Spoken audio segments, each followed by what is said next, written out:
ஒரு பணக்காரர் அவரோட வீட்டில் சாமி சிலை வைக்கிறதுக்காக ஒரு சிற்பியை பார்க்க போனார்.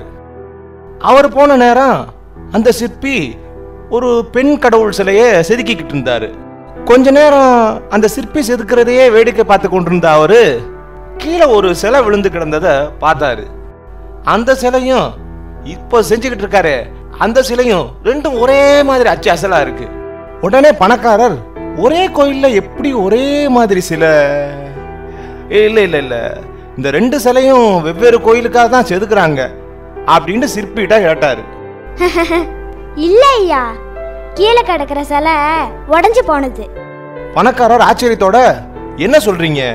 ரொம்ப அழகாத்தானே இந்த சிலை இருக்கு, எந்த பாகமும் உடைய கூட இல்லையே.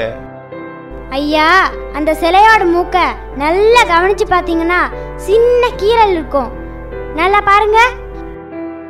ஆமாப்பா, நீ சொல்றது சரிதான், அது ரொம்ப கவனிச்சு பார்த்தா தானப்பா தெரியுது. ஆமா, இந்த சிலை எங்க வைக்க போறீங்க? இந்த சிலை கோவில் கோபுரத்துல 40 அடி உசரத்துல வைக்க போறாங்களாம். பணக்காரன் வியப்புடனும் ரொம்ப கோபத்துடனும், அடே முட்டாள், 40 அடி உயரத்தில் இந்த சின்ன கீரலை யாரா கண்டுபிடிக்க போறாங்க? இதுக்கு ஏண்டா இன்னொரு சிலையை செய்யற? முட்டாள் முட்டாள்.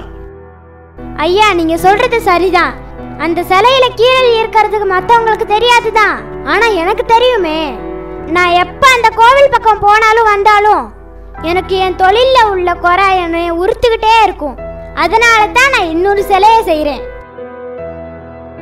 இந்த கதையோட நீதி என்னன்னா, அடுத்தவங்க பாராட்டணும் அப்படிங்கிறதுக்காக வேலை செய்யறதை விட்டுட்டு நம்ம மனசு திருப்திக்கு நம்ம மனசாட்சிக்கு நேர்மையா வேலை செய்யறது தான் இந்த கதை நமக்கு உணர்த்துது. இது போல நிறைய ஆடியோக்கள் நீங்க கேட்கணும்னா பைனரி மீடியாவை சப்ஸ்கிரைப் பண்ணி ஷேர் பண்ணுங்க. தேங்க்யூ.